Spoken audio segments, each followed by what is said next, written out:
ചേട്ടാ നമസ്കാരം. ഇന്നത്തെ ഏറ്റവും നമസ്കാരം. സുപ്രധാനമായിട്ടുള്ള വാർത്ത എന്ന് പറയുന്നത് ഇന്ത്യയുടെ ശത്രു എന്ന് നമ്മൾ പറയുന്നതാണ്, അവർ പറയുന്നതല്ല എങ്കിലും ജസ്റ്റിൻ ട്രൂഡോ രാജിവെച്ചിരിക്കുന്നു എന്നാണ്. സംഘപരിവാർ പ്രൊഫൈലുകളൊക്കെ അതിഭീകരമായിട്ടുള്ള ആഘോഷത്തിലാണ്. കാരണം ജസ്റ്റിൻ ട്രൂഡോ ഇന്ത്യയുടെ ഒരു ശത്രുവായിട്ടാണ് അവർ പോർട്രേ ചെയ്യുന്നത്. ഈ കാനഡയും ഇന്ത്യയും തമ്മിൽ ബന്ധം ഇപ്പോഴല്ല വഷളാവുന്നതെന്ന് നമുക്ക് എല്ലാവർക്കും അറിയാം. എന്തായാലും കാനഡയും ഇന്ത്യയും തമ്മിൽ 19-ാം നൂറ്റാണ്ട് മുതൽ ഉഭയകക്ഷി ബന്ധമുണ്ട്. രണ്ടും കോമൺവെൽത്ത് ഓഫ് നേഷൻസിലെ അംഗരാജ്യങ്ങളാണ്. ലോകത്തിലെ ഏറ്റവും വലിയ സമ്പദ് വ്യവസ്ഥകളുടെ ഗ്രൂപ്പായിട്ടുള്ള G20 അംഗങ്ങളാണ്. അങ്ങനെയൊക്കെയുള്ള കാര്യങ്ങളൊക്കെ നമ്മൾ തമ്മിലുണ്ട്. 2023 മാത്രം നമ്മുടെ വ്യാപാരം $9.36 ബില്യൺ ആയിരുന്നു എന്ന റിപ്പോർട്ടുകളും ഇതിനോടകം തന്നെ പുറത്തു വന്നിട്ടുണ്ട്. എന്ത് തന്നെയായിരുന്നാലും ഈ ഊഷ്മളമായിട്ടുള്ള ബന്ധം ആ, വിശാലമായിട്ടുണ്ടെങ്കിലും ഈ ഖലിസ്ഥാൻ പ്രസ്ഥാനവുമായിട്ട് ബന്ധപ്പെട്ട് ഈ ഖലിസ്ഥാൻവാദികളും ഈ സിഖ് വിഘടനവാദികളും അതായത് കാനഡയും ഇന്ത്യയും തമ്മിലുള്ള ബന്ധം എപ്പോഴും വഷളാക്കാനായിട്ട് ശ്രമിച്ചുകൊണ്ടിരുന്നു. അതിന്റെ ഒരു തിക്തഫലമാണ് ഇപ്പോ ട്രൂഡോ രാജിവെച്ചത് എന്നൊക്കെയുള്ള ആരോപണങ്ങളും വിശകലനങ്ങളും ഒക്കെ ഉണ്ട്. ഇപ്പൊ 2023 സിഖ് പ്രതിഷേധങ്ങൾക്കും സെപ്റ്റംബറിലെ സിഖ് വിഘടനവാദി ഹർദീപ് സിംഗ് നിജാറിന്റെ കൊലപാതകവുമായിട്ട് ബന്ധപ്പെട്ടിട്ട് ഇന്ത്യയും കാനഡയൊക്കെ അതിഭീകരമായിട്ട് ഏറ്റുമുട്ടുന്നതൊക്കെ നമ്മൾ കണ്ടിട്ടുള്ളതാണ്. ഇതിനു മുമ്പും കാനഡ ഇന്ത്യക്കെതിരെ ഉപരോധങ്ങളൊക്കെ ഏർപ്പെടുത്തിയിട്ടുണ്ട്. പക്ഷെ അതൊക്കെ നമ്മുടെ ആണവ പരീക്ഷണമൊക്കെ നടത്തിയ ഒരു സമയത്തായിരുന്നു. അതിനു മുമ്പ് കനിഷ്ക വിമാന ദുരന്തവുമായിട്ട് ബന്ധപ്പെട്ട് നമ്മുടെ ബന്ധം വഷളായിരുന്നു. ഇത് ആദ്യമായിട്ടല്ല, അതായത് നരേന്ദ്രമോദി വന്ന ശേഷം അല്ല കാനഡ ഇന്ത്യയും തമ്മിലുള്ള ബന്ധം ഇത്ര കണ്ട് വഷളാവുന്നത്. ഇതിനു മുമ്പും അങ്ങനെയൊക്കെ തന്നെയായിരുന്നു. പക്ഷെ എപ്പോഴും ഇന്ത്യ കാനഡയ്ക്ക് വഴങ്ങുന്ന ഒരു കാഴ്ചയാണ് നമ്മൾ കണ്ടുകൊണ്ടിരുന്നത്. പക്ഷെ ഇപ്പോൾ കാനഡ ഇന്ത്യയുടെ മുമ്പിൽ മുട്ടുകുത്തുന്ന ഒരു കാഴ്ചയല്ലേ നമ്മൾ കണ്ടുകൊണ്ടിരിക്കുന്നത്. പോരാത്തതിന് ഒരു ഇന്ത്യക്കാരിയായിട്ടുള്ള ഒരു വനിത അടുത്ത കനേഡിയൻ ഭരണാധികാരിയായിട്ട് വരും എന്നുള്ള കിംവദന്തികളും കേൾക്കുന്നു. എന്താ തോന്നുന്നു? ശരിക്കും പറഞ്ഞാൽ ഈ ജസ്റ്റിൻ ട്രൂഡോ രാജിവെക്കും എന്നുള്ളൊരു വാർത്ത മലയാളത്തിൽ എനിക്ക് തോന്നുന്നു നമ്മളടക്കം കുറച്ച് മാധ്യമങ്ങൾ 2 ആഴ്ചക്ക് മുമ്പ് റിപ്പോർട്ട് ചെയ്തിരുന്നു. അതിന്റെ ഒരു റീസൺ എന്തായെന്ന് ചോദിച്ചാൽ, ഈ ട്രൂഡോ ട്രംപിനെ കാണാൻ വേണ്ടിയിട്ട് ഒരു അപ്പോയിന്റ്മെന്റ് ചോദിച്ചു. ട്രംപ് കൊടുത്തില്ല എന്ന് മാത്രമല്ല, വീണ്ടും അദ്ദേഹം കളിയാക്കിക്കൊണ്ട് പറഞ്ഞത് ഇനി തന്നേക്കൂ കാനഡ എന്ന രീതിയിൽ പറഞ്ഞു. അപ്പൊ അന്നേ നമ്മള് എനിക്ക് തോന്നുന്നു മലയാളത്തിൽ അധികം പേര് കൊടുത്തത് എനിക്കത്, പക്ഷെ നമ്മൾ ന്യൂസ് ഇന്ത്യ അത് കൊടുത്തിരുന്നു, 2 ആഴ്ചക്ക് മുമ്പ് കൊടുത്തിരുന്നു. ട്രൂഡോക്കിന് വേറെ വഴിയില്ല രാജിവെക്കുക അല്ലാതെ. നമ്മൾ ഈ വാർത്ത രാജിവെക്കുന്നു എന്നുള്ള വാർത്ത ഇന്നലെ നമ്മൾ ഒന്നുകൂടെ കൺഫേം ചെയ്ത് കൊടുക്കുകയും ചെയ്തു. അതിനുശേഷം രാജിയുടെ ഒരു പ്രഖ്യാപനം വരും. കാരണം ട്രൂഡോയുടെ മുമ്പിൽ രാജി അല്ലാതെ വേറെ വഴിയില്ലായിരുന്നുള്ളത് യാഥാർത്ഥ്യമാണ്. പിന്നെ ട്രൂഡോയുടെ വന്നതിന് ശേഷമല്ല ഇന്ത്യയുമായിട്ട് ഈ കാനഡ ഒരു ഉടക്ക് നടക്കുന്നത്. ഇന്ദിരാഗാന്ധിയുടെ കാലത്ത് ഇദ്ദേഹത്തിന്റെ പിതാവ് പിയറി ട്രൂഡോ തുടങ്ങി വെച്ച ഒരു വഴക്കാണ്. അന്ന് ഇന്ദിരാഗാന്ധി ആയിരുന്നു ഒരു സൈഡ്, ഇന്ന് അതിന് പകരം നരേന്ദ്രമോദിയാണ് എന്നേ ഉള്ളൂ. തനുഷ് നേരത്തെ സൂചിപ്പിച്ചത് ശരിയാണ്. ഇന്ദിരാഗാന്ധിയുടെ കാലത്ത് നമ്മൾ കുറെയൊക്കെ വിട്ടുവീഴ്ച ഇവർക്ക് വേണ്ടി ചെയ്തിരുന്നു. ഇന്ന് പക്ഷെ നമ്മൾ കുനിയാൻ പോയില്ല എന്നുള്ളതാണ് ഏറ്റവും വലിയ കൗതുകം ഇതിനകത്ത്. ഈ ഇദ്ദേഹത്തിന്റെ ഒരു ഏറ്റവും മോശം ഒരു പൊളിറ്റിക്കൽ ലീഡറാണ് ജസ്റ്റിൻ ട്രൂഡോ എന്ന് പറയേണ്ടി വരും. അന്താരാഷ്ട്ര തലത്തിൽ നമ്മൾ നോക്കിക്കഴിഞ്ഞാൽ മറ്റേത് നേതാവിനേക്കാളും ബിലോ ആവറേജ് ആയിട്ടുള്ള ഒരു ഒരു 4ാം കിട രാഷ്ട്രീയ നേതാവ് എന്ന് പറയേണ്ടി വരും ഇദ്ദേഹത്തെ കുറിച്ച്. ഇദ്ദേഹത്തിന്റെ ആകെ ഒരു ലക്ഷ്യം എന്ന് പറഞ്ഞു കഴിഞ്ഞാൽ അധികാരം മാത്രമാണ് ഇദ്ദേഹത്തിന്റെ ലക്ഷ്യം. അതിനുവേണ്ടി ഏതറ്റം വരെയും എന്ത് തരംതാണ കളിക്കും പോകും എന്നുള്ളതാണ്. സാധാരണ പൊളിറ്റീഷ്യൻസ് ഒക്കെ ചെയ്യുന്ന കാര്യങ്ങൾ തന്നെയാണ് ട്രൂഡോ ചെയ്യുന്നതെങ്കിൽ ട്രൂഡോ അതിനുവേണ്ടി ഉപയോഗിക്കുന്ന ടൂൾസ് എന്ന് പറഞ്ഞു കഴിഞ്ഞാൽ രാജ്യങ്ങളാണ്. ഇപ്പൊ നമ്മുടെ രാജ്യത്ത് തന്നെ അധികാരം നിലനിർത്താൻ കോൺഗ്രസ് ആയാലും കമ്മ്യൂണിസ്റ്റ് ആയാലും BJP ആയാലും പരസ്പരം കുറ്റപ്പെടുത്തുകയും പഴിചാരിയൊക്കെ ചെയ്യാറുണ്ട്. പക്ഷെ ഭരണാധികാരികൾ മറ്റൊരു രാജ്യത്തെ എന്നെ പേരെടുത്ത് പറഞ്ഞുകൊണ്ട് അറ്റാക്ക് ചെയ്യുന്ന ഒരു രീതിയില്ല. ഇപ്പൊ ഉദാഹരണം പറഞ്ഞാല് നരേന്ദ്രമോദിക്ക് വേണമെങ്കിൽ തെരഞ്ഞെടുപ്പ് കാലത്ത് മറ്റൊന്നിനുമൊക്കെ പാകിസ്ഥാനെ ആക്രമിക്കുമെന്നോ പാകിസ്ഥാനെ തകർക്കുമെന്നോ പറയാം. ഇപ്പോഴും വേണമെങ്കിൽ BJP നേതാക്കൾക്ക് പറയാൻ കഴിയും. പക്ഷെ ഇന്ന് വരെ അത് പറഞ്ഞിട്ടില്ല. ബംഗ്ലാദേശിനെതിരെ വേണമെങ്കിൽ പറയാം. പക്ഷെ അവരാരും ഒന്നും ചെയ്യാറില്ല. കാരണം അതിനൊരു സ്റ്റാൻഡേർഡ് ഉണ്ട്. ഇതെല്ലാം കളഞ്ഞിട്ടാണ് ഈ ട്രൂഡോ ഇത്രയും കാലം നിലനിന്നത് എന്നുള്ളതാണ് ഒരു രീതി. അദ്ദേഹത്തെ കുറിച്ച് ഡൊണാൾഡ് ട്രംപ് പറഞ്ഞത് ഭ്രാന്തൻ എന്നാണ് അദ്ദേഹത്തെ വിശേഷിപ്പിച്ചത്. ഈ ട്രൂഡോയെ ട്രംപ് വിശേഷിപ്പിച്ച് ഭ്രാന്തനായ കമ്മ്യൂണിസ്റ്റുകാരൻ എന്നാണ് പറഞ്ഞത്. ലിബറൽ പാർട്ടിയിൽ തന്നെ അദ്ദേഹത്തിന് എതിർപ്പുണ്ടായിരുന്നു. ഇവിടെ ശ്രദ്ധിക്കേണ്ട ഒരു വിഷയമുണ്ട്. ഇതിനകത്ത് ഇന്ത്യക്ക് ഒരു വലിയ റോൾ ഇതിലുണ്ടോ എന്ന് ചോദിച്ചു കഴിഞ്ഞാൽ നമ്മുടെ പക്കൽ തെളിവില്ല. പക്ഷെ നമുക്ക് കാണിച്ചു തരുന്ന കാഴ്ചകളിൽ യാഥാർത്ഥ്യമുണ്ട്. അതായത് സത്യമല്ലാതിരിക്കത്തില്ല. നമുക്കറിയാം, നമ്മുടെ ഇന്ത്യയില് 2020-21 കാലഘട്ടത്തിലാണ് കർഷക സമരം വളരെ ശക്തമായി കൊടുമ്പിരി കൊണ്ടത്.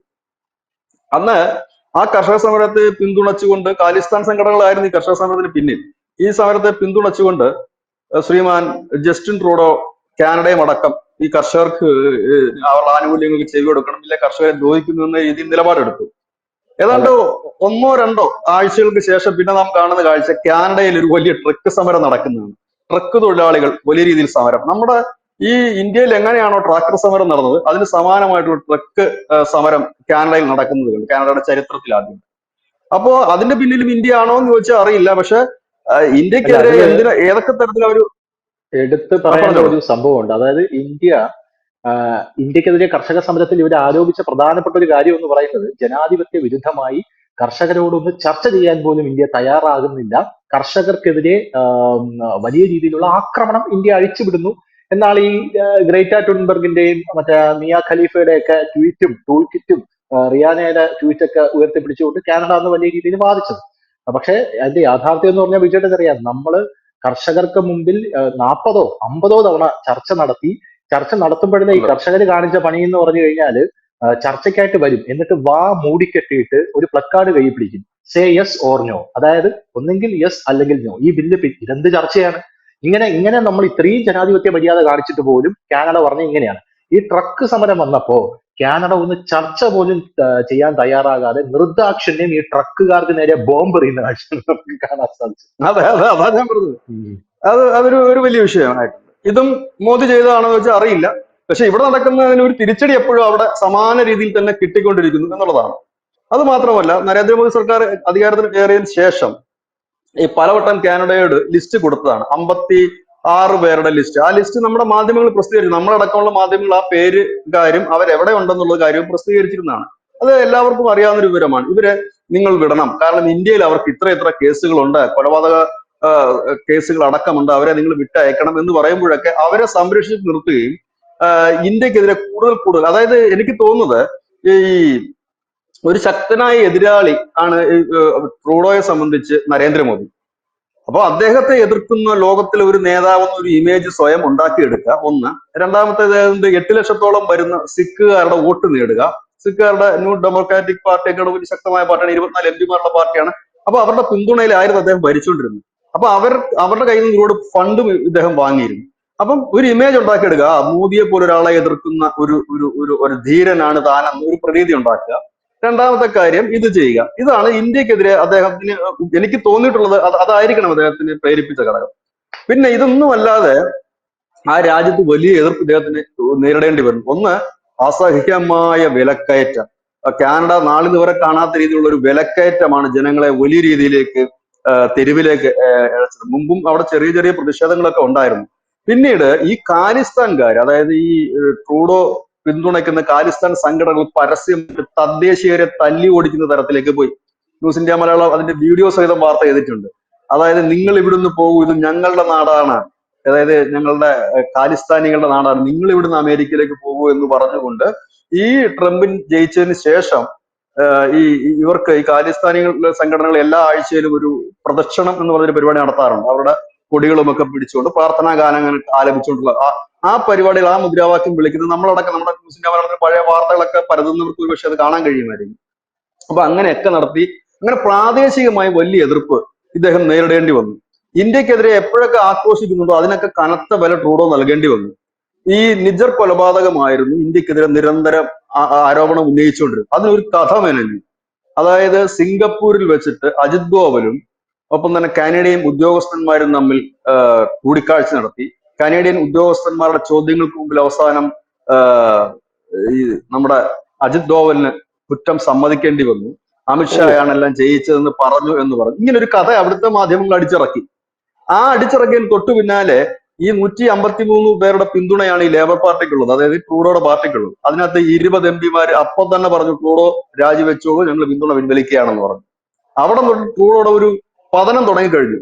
ആ 152 എംപിമാരിൽ 20 പേർ അപ്പോൾ തന്നെ പറഞ്ഞു, കാരണം നിങ്ങൾ ഒരു രാജ്യത്തിനെതിരെ അനാവശ്യമായിട്ട് ഈ വ്യാജ വാർത്തകൾ ഇറക്കി വിടുന്നത് ശരിയല്ല, കാരണം ഒരു രാജ്യവുമായിട്ടുള്ള ബന്ധം തകർത്തെറിയുന്നത് ശരിയല്ല എന്ന് പറയുന്നു. ഇത് ട്രൂഡോ അപ്പോഴും കേൾക്കുന്നില്ല. കാരണം അപ്പോഴും ട്രൂഡോയെ രക്ഷിച്ചത് ആരെയെന്ന് ചോദിച്ചാൽ ഈ ഖാലിസ്ഥാൻകാരുടെ പാർട്ടിയാണ്. അവർക്ക് 24 എംപിമാരുടെ പിന്തുണയുണ്ട്. അവരാണ് വന്നിട്ട് ഈ 20 പേരുടെ ഗ്യാപ്പ് നികത്താനായിട്ടുള്ള പിന്തുണ അവിടെ കൊടുത്ത് പിന്നെയും ഭരിക്കുകയാണ്. ഒടുവിൽ അവരും പിന്തുണ പിൻവലിച്ചു. പാർട്ടിയില് ഉണ്ടായിരുന്ന പ്രധാനപ്പെട്ട അവരുടെ ഒരു നേതാവ് ക്രിസ്റ്റീയ ഫ്രിയാൻ എന്ന് പറയുന്ന അവരുടെ നേതാവ്, അവരുടെ ഉപപ്രധാനമന്ത്രി, അവർ രാജിവെച്ചു. അങ്ങനെ ഇങ്ങയുടെ കൂടെയുള്ള എല്ലാവരും ഒന്നിച്ചൊന്നായിട്ട് രാജിവെച്ചു പോകും. അപ്പോഴത്തേക്കും വിലക്കയറ്റം മാത്രമല്ല, അഡ്മിനിസ്ട്രേഷൻ തന്നെ വളരെ മോശമാകുന്ന ഒരു സാഹചര്യത്തിലേക്ക് നീങ്ങുകയാണ് കാനഡയിൽ. ഈ ഒരു സാഹചര്യത്തിലാണ് ട്രംപ് പറഞ്ഞത്. കാരണം കാനഡയെ സംബന്ധിച്ച് പറഞ്ഞു കഴിഞ്ഞാല് ഏറ്റവും കൂടുതൽ ക്രൂഡ് ഓയിലൊക്കെ ഉൽപ്പാദിപ്പിക്കുന്ന രാജ്യമാണ് കാനഡ. അപ്പം ഇവരുടെ എല്ലാ കയറ്റുമതികളും യൂറോപ്യൻ യൂണിയൻ രാജ്യങ്ങളിലേക്കാണ്. കാരണം അമേരിക്കയെ പിണക്കിക്കൊണ്ട് അവർക്ക് മുൻപോട്ട് പോകാൻ കഴിയുന്നില്ല. കാനഡ വഴിയാണ് അമേരിക്കയിലേക്കുള്ള കുടിയേറ്റത്തിന്റെ ഭൂരിഭാഗവും നടക്കുന്നതെന്ന് ട്രംപ് ഓപ്പൺ ആയിട്ട് പറഞ്ഞതാണ്. ട്രംപ് അധികാരത്തിൽ ഏറി കഴിഞ്ഞപ്പോൾ ആദ്യം പറഞ്ഞത് കാനഡയുമായിട്ടുള്ള അതിർത്തി ഏറ്റവും പെട്ടെന്ന് ബന്ദോബസ്താക്കൂ, അടയ്ക്കൂ, അവിടെ നിന്നാണ് ഈ ക്രിമിനൽസ് എല്ലാം ഇങ്ങോട്ട് വരുന്നതെന്ന്. അതിൽ നിന്ന് ഒരു കാര്യം കൂടി വ്യക്തമാകുന്നുണ്ടായിരുന്നു. ഈ ഖാലിസ്ഥാൻകാരുടെ ഒക്കെ അതിനെ ലക്ഷ്യം വെച്ചുകൊണ്ട് തന്നെയാണ് ട്രംപ് പറഞ്ഞിരുന്നത്. അതിൽ തന്നെ നമ്മുടെ അവിടുത്തെ ഈ എന്തുമാത്രം ഇവര് കിടന്ന് അവിടെ അർമാദിക്കുന്നുണ്ടെന്ന് ഏറ്റവും വലിയ തെളിവ് നമ്മുടെ ഈ US-ലും മറ്റുമുള്ള ചില ട്രക്ക് ഡ്രൈവർമാരുണ്ട്, മലയാളികൾ. അവരുടെ ബ്ലോഗ് ഉണ്ട്. ആ ബ്ലോഗുകൾ ഒന്ന് പരതി കഴിഞ്ഞാൽ അവർ അമേരിക്കയിൽ കാനഡയിലേക്ക് ട്രക്കുമായി യാത്ര ചെയ്യുമ്പോൾ അവർ പറയുന്നുണ്ട്, അമേരിക്ക കഴിഞ്ഞത് കാനഡയുടെ ബോർഡർ കടന്നു പോകുമ്പോൾ എത്ര മോശം ഡ്രൈവിംഗ് ആണ് ഇവിടെ ഇന്ത്യക്കാർ നടത്തുന്നത് എന്ന് അവർ ആ ബ്ലോഗിൽ അവർ പരസ്പരം പറയുന്നത് നമ്മൾ കേട്ടിട്ടുണ്ട്. അതായത് അത്രത്തോളം അതപ്പതിപ്പിച്ച് ആ രാജ്യത്തിന് ഒരു പങ്ക് വഹിച്ചത് ഈ ടീമാണ്. ഈ ഖാലിസ്ഥാൻകാർ എങ്ങനെ ജയിച്ചു കയറുന്നത് സിഖുകാരുടെ വോട്ട് കൊണ്ട് മാത്രമല്ല, ഹിന്ദുവിനും വലിയ വോട്ട് ബാങ്ക് ഉണ്ട് അവിടെ ഈ കാനഡയിൽ. അവരുടെയും കൂടെ വോട്ട് നേടിയിട്ടാണ് ഈ ഖാലിസ്ഥാൻകാർ അവിടെ ജയിച്ചു കയറിയത്. ഇപ്പോഴൊരു തെരഞ്ഞെടുപ്പ് നടക്കുമ്പോൾ ഖാലിസ്ഥാൻകാർക്ക് ആ പഴയ പിന്തുണയില്ല. അവരന്ന് ജയിച്ചു കയറിയത് ഖാലിസ്ഥാൻ വേണമെന്ന് പറഞ്ഞുകൊണ്ടോ ഇല്ലെങ്കിൽ ഇന്ത്യയിലെ ഭരണാധികാരികളെ കൊല്ലണമെന്ന് പറഞ്ഞിട്ടല്ല വോട്ട് നേടിയത്.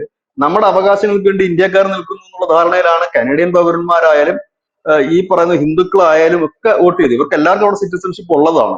ഇന്ത്യ ഇപ്പോൾ നിലപാട് ഘടിപ്പിച്ചിട്ട് നമ്മൾ മുൻപൊരു വാർത്ത എനിക്ക് ധനുഷ് തന്നെയാണ് ചെയ്തതെന്ന് എനിക്ക് തോന്നുന്നു. അവിടെ നിന്ന് വരുന്നവരുടെയൊക്കെ ഇവിടെ സ്വത്തുക്കൾ കണ്ടുകെട്ടാനും ഇന്ത്യയിൽ അവർക്കുള്ള സ്വത്തുക്കൾ കണ്ടുകെട്ടാനും ഇനി വിസ നൽകില്ല. വിസ നൽകണമെങ്കിൽ ഇന്ത്യയെ കുറിച്ച് ഒരു കത്തുണ്ട്. അതായത് നമ്മുടെ രാജ്യം അവർക്കൊരു കത്ത് നൽകും. ആ കത്തിൽ ഒരു പ്രതിജ്ഞയാണ്. ആ പ്രതിജ്ഞ എന്ന് പറഞ്ഞാൽ നമ്മുടെ രാജ്യത്തിന്റെ അഖണ്ഡതയും പരമാധികാരത്തിലും എനിക്ക് പൂർണ്ണ വിശ്വാസമാണ്, അത് മറന്ന് ഞാനൊന്നും ചെയ്യില്ല എന്നുള്ളൊരു കത്താണ്. ആ കത്തിൽ എഴുതി ഒപ്പിട്ട് കൊടുക്കണം. കാരണം ഈ കാനഡയിലുള്ള ഈ ഖലിസ്ഥാൻവാദികളുടെ കുടുംബവും അവരുടെ സംസ്കാരവും അവരുടെ ഫെസ്റ്റിവൽസും എല്ലാം ഇന്ത്യയിലാണ് കിടക്കുന്നത്. അപ്പൊ അവർക്ക് ഇന്ത്യയിൽ വരാതെ തരമില്ല. വർഷത്തിൽ ഒരിക്കലെങ്കിലും ഒരു കുടുംബ സന്ദർശനം നടത്താനായിട്ട് ഈ ഭീകരവാദികളെല്ലാം കൂട്ടത്തോടെ ഇന്ത്യയിലോട്ട് കാലുകുത്തി. അല്ല, ഇതിനകത്ത് വലിയ കൗതുകമായിട്ട് തോന്നിയത് ഈ കാനഡയുടെ ഉടക്ക് നിർന്ന സമയത്ത് നമ്മുടെ ചില മലയാള മാധ്യമങ്ങൾ എഴുതി പിടിപ്പിച്ചത് എല്ലാം തകർന്നു, നമ്മുടെ വിദ്യാർത്ഥികൾ വഴിയാധാരാവും, അവരെ പറഞ്ഞു വിടും. എനിക്ക് തോന്നുന്നു ഞാനും ധനുഷും തമ്മിൽ ചർച്ച ചെയ്തിട്ടുണ്ടെന്ന് തോന്നി ഈ വിഷയം. എല്ലാവരെയും പറഞ്ഞു വിടും, നമ്മൾ പട്ടിണിയാവും, നമ്മുടെ പിള്ളേരിലെങ്കിൽ ഒരു മലയാളികൾസ് അതുകൊണ്ട് ഭയങ്കരമായിട്ട് തകരും. അപ്പോഴും നമ്മൾ പറഞ്ഞൊരു കാര്യമുണ്ട്, ഒരു കുട്ടിയെ പോലും അവിടുന്ന് പറഞ്ഞു വിടില്ല. കാരണം കാനഡയുടെ ഒരു വരുമാന മാർഗമാണ് അവിടുത്തെ ഇൻസ്റ്റിറ്റ്യൂഷൻസ്. ഈ പിള്ളേരൊക്കെ അവിടെ പഠിക്കാൻ പോകുന്നത് കാനഡയുടെ ഔദാര്യത്തിന് പോകുന്നതല്ല, എത്രയോ ലക്ഷം രൂപ മുടക്കി പോകുന്നതാണ്. ഫീസ് കൊടുത്താണ് അവരവിടെ പഠിക്കുന്നത്. അവര് കെട്ടി ഉയർത്തിയിട്ടിരിക്കുന്നത് അവരുടെ യൂണിവേഴ്സിറ്റികളാണ് പഠിക്കാൻ പോകുന്നത്. ഈ ഇന്ത്യൻ കുട്ടികളെ അവിടുന്ന് പുറത്താക്കുകയാണെങ്കിൽ കാനഡയിലോട്ട് ഏത് കുട്ടികളാണ് പിന്നെ പഠിക്കാൻ വരുന്നത്? അവർക്ക് ജീവിച്ചു പോകണ്ടേ മുമ്പോട്ട്? ഒരു വരുമാന മാർഗം അടയുകയല്ല. അങ്ങനെ ഒരു വരുമാന മാർഗമൊന്നും അടച്ചുകൊണ്ട് ഒരു രാജ്യം മുമ്പോട്ട് പോകില്ല. അതാണ് നമ്മൾ ബേസിക്കലി മനസ്സിലാക്കേണ്ട ഒരു കാര്യം. ഇല്ല എങ്കിൽ കാനഡ നമ്മുടെ കുട്ടികളെ സൗജന്യമായിട്ടാണ് പഠിപ്പിക്കുന്നതെങ്കിൽ നമുക്ക് ഈ പറയുന്ന ഒരു യുക്തിയുണ്ട്. ഫ്രീ ആയിട്ട് കുറെ പിള്ളേരെ ദത്തെടുത്ത് പഠിപ്പിക്കുന്നു, അവരെ പുറന്തള്ളൂ. ഇത് അങ്ങനെയല്ല. ഒരു കുട്ടി പോയി കഴിഞ്ഞാൽ അവരുടെ വരുമാനം നിലയ്ക്കുകയാണ്. അങ്ങനെയാണ് ഈ പഠിക്കുന്ന കുട്ടികളുടെ മുഴുവൻ വരുമാനം നിലയ്ക്കാൻ ഒരു രാജ്യം. ഇങ്ങനെയൊക്കെയുള്ള പ്രാന്തൻ നടപടികളിലേക്ക് പോയപ്പോഴാണ് ഈ പറയുന്ന അവരുടെ ലിബറൽ പാർട്ടി തന്നെ വലിയ എതിർപ്പ് ഉയർത്തിയത്. ഇപ്പൊ നമ്മൾ ഏറ്റവും ഒടുവിൽ കേൾക്കുന്ന ഒരു വാർത്ത, ട്രൂഡോയുടെ കൂടെ അവരുടെ പാർട്ടിയിലെ 20 MP മാത്രമേ ഉള്ളൂ. 153 ആദ്യം 20 പോയി. അന്നേരം ഖാലിസ്ഥാനികളുടെ പാർട്ടി പിന്തുണ കൊടുത്തു, അവരും പിന്തുണ പിൻവലിച്ചു. ഇപ്പൊ കേൾക്കുന്നത് വെറും 20 പേര്, 100ഓളം. അതായത് അവരുടെ പാർട്ടിയിൽ 153 പേരിൽ 130 പേരും പുള്ളിക്കെതിരാണ്. പുള്ളിക്ക് രാജ്യമല്ലാതെ വേറെ വഴിയില്ല. അതാണ് പുള്ളിയുടെ. അതായത് ഞാൻ പറഞ്ഞില്ല, ഏറ്റവും മോശം ഒരു ഭരണാധികാരിയാണ് ജസ്റ്റിൻ ട്രൂഡോ. ഇനിയിപ്പോൾ അവര് കാരണം ട്രംപ് കൂടെ വന്നു കഴിഞ്ഞപ്പോ ഇവിടുത്തെ ഇന്ത്യയുടെ ഒരു പ്രഷർ വലിയ രീതിയിലുണ്ട്, ട്രംപിന്റെ ഒരു പ്രഷർ കൂടെ വന്നു കഴിഞ്ഞു. കാരണം ട്രംപിന് പണ്ടേ കണ്ടുകൂടാത്ത ഒരു നേതാവാണ് ഈ ട്രൂഡോ എന്ന് പറയുന്നത്. ഈ രണ്ട് പ്രഷർ താങ്ങാൻ ട്രൂഡോയ്ക്ക് ഇനി മുമ്പോട്ട് പോകാൻ കഴിയില്ല. കാരണം ട്രൂഡോ ഭയന്നത് സംഭവിക്കുമായിരുന്നു കുറച്ചുകൂടെ കഴിഞ്ഞിരുന്നു. അതായത് വലിയ ജനകീയ പ്രക്ഷോഭങ്ങൾ കാനഡയെ വരിഞ്ഞു മുറുക്കിയാൽ ഈ സമയം ട്രംപ് അത് നന്നായി വിനിയോഗിക്കുകയും ചെയ്യുമായിരുന്നു. നമ്മൾ കണ്ടതാണ് കാനഡയിൽ ഈ ട്രക്ക് സമരമൊക്കെ വലിയ രീതിയിൽ ആളി പടർന്നതാണ്. അതേപോലെ ഒരു വലിയ ജനകീയ പ്രക്ഷോഭത്തെ നേരിടേണ്ടി വന്നതിന് ട്രൂഡോയ്ക്ക്. അതായത് ട്രൂഡോ വരുത്തി വെച്ച വഴികൾ അതിന്റെ ആക്കം കൂട്ടിക്കൊണ്ട് നരേന്ദ്രമോദിയും ഡൊണാൾഡ് ട്രംപും അതിൽ കുറെ എണ്ണ കൂടെ പകർന്നു കൊടുത്തു എന്നുള്ളത് മാത്രമാണ് ഈ ട്രൂഡോയുടെ ഇപ്പോഴത്തെ. ഇനി ട്രൂഡോ എനിക്ക് തോന്നുന്നു ഈ രാഷ്ട്രീയത്തിൽ നിന്ന് തന്നെ അദ്ദേഹത്തിന്റെ ഒരു പൂർണ്ണമായ ഒരു വിശ്രമം ഇല്ലെങ്കിൽ ഒരു വിരാമമാകണം ഈ രാജ്യം എന്ന് തന്നെ വിശ്വസിക്കാൻ കഴിയുന്നത്. കാരണം ഇനി അത് ഒരു ഇവരുടെ എന്തായിരുന്നാലും വരവുണ്ടായേക്കും. ഈ ട്രൂഡോ രാജിവെച്ചതിന് ശേഷം ആരടുത്ത പ്രധാനമന്ത്രിയായി വരും കാനഡയുടെ എന്നുള്ളൊരു ചോദ്യം ഉണ്ടല്ലോ. അതിന് സുപ്രധാനമായിട്ടുള്ള ഒരു പേര് കേൾക്കുന്നുണ്ട്. അതായത് പേരി പോളിബ്രെ, ക്രിസ്റ്റിയ ഫ്രീലാൻഡ്, മാർക്ക് കാർണി എന്നിങ്ങനെയുള്ള പ്രമുഖരുടെ പേര് കേൾക്കുന്നുണ്ടെങ്കിലും ഏറ്റവും കൂടുതൽ സാധ്യത കൽപ്പിക്കപ്പെടുന്നത് കേട്ട അനിത ആനന്ദ്, ഒരു ഇന്ത്യൻ വംശജയാണ്. അനിത ആനന്ദിനാണ് സാധ്യത കൽപ്പിക്കപ്പെടുന്നത്. അവർ വന്നു കഴിഞ്ഞാൽ അത് ഇന്ത്യക്ക് വലിയ ഗുണകരമാകുമെന്നാണ് ഇപ്പോൾ ഇന്ത്യൻ മാധ്യമങ്ങളെല്ലാം ചർച്ച ചെയ്തുകൊണ്ടിരിക്കുന്നത്. അതിനൊരു സാധ്യത കാണുന്നുണ്ട് ധനുഷ്. കാരണം അത് ഇന്ത്യക്ക് ഗുണകരമാകും എന്നതിനേക്കാൾ ഉപരി കാനഡയ്ക്ക് കുറച്ചുകൂടെ ഗുണകരമാകും. അതിന്റെ ഒരു ഉം. പൊളിറ്റിക്സ് എന്താണെന്ന് വെച്ച് കഴിഞ്ഞാൽ, ഇപ്പോൾ ഈ കാനഡയുടെ ഏറ്റവും മോശം ബന്ധം ഇന്ത്യയുമായിട്ടാണ്. അപ്പൊ ഇന്ത്യയുമായിട്ടുള്ള ബന്ധം ദൃഢമാക്കാനായിട്ട് ഇവരുടെ ഒരു വരവിന് സഹായിക്കും. ഒപ്പം തന്നെ നിലവിൽ ഈ ഡൊണാൾഡ് ട്രംപും നരേന്ദ്രമോദിയും തമ്മിലുള്ള ആ ഒരു ബന്ധം, ഇന്ത്യ അമേരിക്ക ബന്ധം കുറച്ചുകൂടി ശക്തമാണ്. ഒരുപക്ഷെ കാനഡയിൽ നേരെ ട്രംപ് കണ്ണടച്ചാലും ഇന്ത്യക്ക് നേരെ ട്രംപ് കണ്ണടക്കാൻ യാതൊരു സാധ്യതയും നിലവിലെ സാഹചര്യത്തിലില്ല. കാരണം ഉം. ഇന്ത്യ ലോകത്തിന്റെ വിപണി നിയന്ത്രിക്കുന്നത് ഇന്ത്യയാണ്. അപ്പോ ഉം. ഇങ്ങനെ ഒരു സഖ്യം അതിൽ കിടക്കുന്നു. അവിടേക്ക് ഒരു നയതന്ത്ര പ്രതിനിധി, ഒരു മിഡിൽമാൻ എന്ന നിലയിലേക്ക് ഇവർ വരികയാണെങ്കിൽ ബന്ധം കുറച്ചുകൂടി ഊഷ്മളമാകുകയും കുറച്ചുകൂടെ ബിസിനസ്സുകൾ ഡെവലപ്പ് ചെയ്യാൻ, കാനഡയ്ക്കാണെങ്കിൽ കുറച്ചുകൂടെ ബിസിനസ്സുകൾ ഡെവലപ്പ് ചെയ്യാനും കുറച്ചുകൂടെ ഒക്കെ അമേരിക്കയിൽ നിന്നുള്ള ഫണ്ടുകൾ ലഭിക്കാനും ഒക്കെ അതൊരു വലിയ, അതായത് അകന്നുപോയ ബന്ധം കൂട്ടിച്ചേർക്കാൻ ഈ ഇങ്ങനെ പറയുന്ന ഒരു ബന്ധം കൊണ്ട് നടക്കും. അവരിപ്പോ ഇന്ത്യൻ വംശജയാണ് എന്നേ ഉള്ളൂ, കാനഡൻ പൗര തന്നെയാണ് അവര്. അപ്പോൾ അതിനുള്ള സാധ്യത വളരെ കൂടുതലാണ്. ഒരുപക്ഷെ ഈ പറയുന്ന ലിബറൽ പാർട്ടി അതിന് ഒരു മുൻതൂക്കം കൊടുത്തേ. കാരണം ഇപ്പോൾ അവരുടെ ഒരു പ്രധാന പ്രശ്നം ഇപ്പം അന്താരാഷ്ട്ര തലത്തിൽ കാനഡയുടെ ബന്ധം പലരുമായി മോശമാണ്. അത് ഈ ട്രൂഡോ വന്നതിന് ശേഷം അദ്ദേഹത്തിന്റെ പൊളിറ്റിക്കൽ ഗെയിം കൊണ്ട് അദ്ദേഹത്തിന് നേട്ടത്തിന് വേണ്ടിയിട്ട് മോശമാക്കിയ ബന്ധങ്ങളാണ് എന്ന് കനേഡിയന്മാർ തിരിച്ചറിയുന്നുണ്ട്. ഒപ്പം തന്നെ അവരുടെ പാർട്ടി തിരിച്ചറിയുന്നുണ്ട്. അവിടേക്ക് ചിലപ്പോൾ ഈ ധനുഷ് പറഞ്ഞ ഈ ഓപ്ഷൻ അവർ പരിഗണിക്കാനുള്ള സാധ്യതയുണ്ട്. മറ്റൊന്ന് എനിക്ക് തോന്നുന്ന വരാൻ സാധ്യത ഈ ക്രിസ്റ്റിയ ഫ്രിയാണ്ടൻ ആണ് വരാനുള്ള സാധ്യത കൂടുതലുള്ളത്. കാരണം ഉപപ്രധാനമന്ത്രി ആയിരുന്നു, ഒരു നല്ല നേതാവാണ്. അവരും റിസൈൻ ചെയ്യുന്നത് ഈ നിജർ കൊലപാതകവുമായി ബന്ധപ്പെട്ട നിജർ കൊലപാതകവുമായി ബന്ധപ്പെട്ട് അവിടുത്തെ മാധ്യമങ്ങൾ ഒരു വാർത്ത നൽകി, ട്രൂഡോ പറഞ്ഞതാണ് എന്ന് പറഞ്ഞിട്ട്. നമ്മുടെ അജിത് ഡോവലിനെ കണ്ടു, അമിത്ഷായാണ് ഇതിന് പിന്നിൽ നിന്ന് അദ്ദേഹം സമ്മതിച്ചത്. ഉം. അതിന്റെ പേരിലാണ് ഉം. അവർ രാജിവെക്കുന്നത്. അപ്പൊ ഈ ഉം. രണ്ടുപേർക്കും സാധ്യതകൾ ഉള്ളതാണ്. ആരിനി വന്നാലും, രണ്ടുപേരല്ല ആര് ഉം. വന്നു കഴിഞ്ഞാലും അത് ട്രൂഡോയുടെ ഒരു നിലപാടോ നയമോ ആയിരിക്കില്ല ഇന്ത്യയുമായിട്ട് ഉം. എന്നുള്ള കാര്യം യാതൊരു തർക്കവും ഇല്ലാത്തൊരു കാര്യമാണ്. അതിന് ട്രംപും കൂടി ഒരു മുൻകൈ എടുക്കും എന്നുള്ള കാര്യം യാതൊരു തർക്കവുമില്ല. ട്രംപ് ഈ കഴിഞ്ഞ ദിവസം കൂടി പറഞ്ഞത് എന്തിനാണ് നാണം കെട്ട് നിൽക്കുന്നത്, ഞങ്ങളുടെ കൂടി ഇങ്ങ് വരും, അഭിമാനത്തോടെ ജീവിക്കുന്നു. അതായത് ഈ പിച്ചക്കാരോടൊക്കെ പറയുന്നത് പോലെയാണ് ഒരു രാജ്യത്തോട് അമേരിക്ക പറയുന്നത് എന്നാണ് ട്രംപ് പറയുന്നത്. ഉം. എന്തിനാണ് ഈ നാണം കെട്ട് നിൽക്കുന്നത്, ഞങ്ങളോട് വന്നിട്ട് അഭിമാനത്തോടെ ജീവിക്കുന്നു. ഏതായാലും ഉം. ട്രൂഡോയുടെ കാലം കഴിയുന്നു. ട്രൂഡോ കുഴിച്ച കുഴിയിൽ ട്രൂഡോ തന്നെ വീഴുന്നു. ഒരുപക്ഷെ അറിഞ്ഞോ അറിയാതെയോ ട്രൂഡോ ഇന്ത്യക്ക് നേരെ പ്രത്യക്ഷമായി ചെയ്ത കാര്യങ്ങൾ ഏതോ അജ്ഞാതർ ട്രൂഡോയ്ക്കെതിരെ പരോക്ഷമായി ചെയ്തിട്ടുണ്ട്. അത് ട്രക്ക് സമരമായാലും അവിടുത്തെ ഖാലിസ്ഥാൻ ഭീകരരുടെ കൊലപാതകമായാലും മറ്റുള്ള കാര്യങ്ങളായാലും ഒക്കെ അതിനൊരു വലിയ പരിധി വരെ ഇതായിട്ടുണ്ട് എന്ന് തന്നെ പറയാം. ഏതായാലും അവരുടെ ഒരു ശനിദശ തീരുന്നു എന്ന് നമുക്ക് പ്രത്യാശിക്കാം. വളരെ നന്ദി Shri Biju Tharai. Thank you so much.